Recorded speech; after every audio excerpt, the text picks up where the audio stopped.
আসসালামু আলাইকুম বন্ধুরা, সবাই কেমন আছেন? আজ আমি আপনাদের সামনে হাজির হয়েছি আমাদের প্রিয় গ্রাম বাংলার অপরূপ প্রকৃতির কিছু দৃশ্য নিয়ে।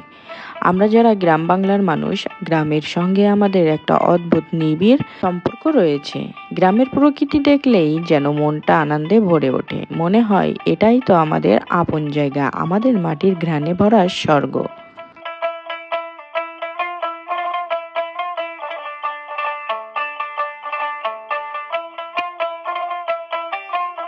আজ আমি যাচ্ছি গ্রামের একটা খুব সুন্দর জায়গায়। চারপাশে যত দূর চোখ যায় সবুজের সমারোহ।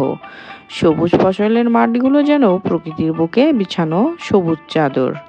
তার মাঝ দিয়ে গেছে এক সরু রাস্তা। সেই রাস্তার দুই পাশে সারি সারি খেজুর গাছ, বাতাসে দুলতে থাকা খেজুরের পাতাগুলোর শব্দ আর ফসলের গন্ধ সব মিলে এক অসাধারণ অনুভূতি।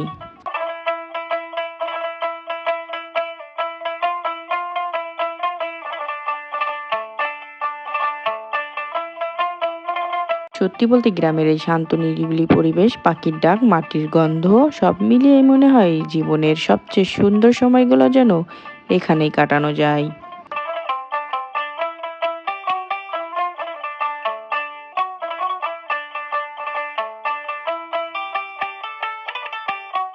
শহরের কোলাহল থেকে একটু দূরে এসে যখন এই প্রকৃতির মাঝে দাঁড়াই, তখন মনে হয় এই সৌন্দর্যের তুলনা সত্যি আর কোথাও পাওয়া যায় না।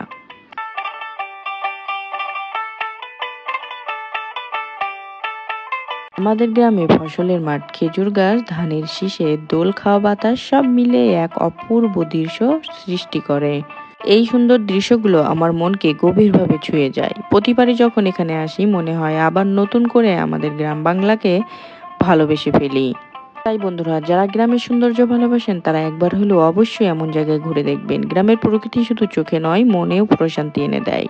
আজ তো এই পর্যন্তই। আশা করি আমাদের গ্রাম বাংলার দৃশ্যগুলো আপনাদের ভালো লেগেছে। সবাই ভালো থাকবেন, সুস্থ থাকবেন। আল্লাহ হাফেজ।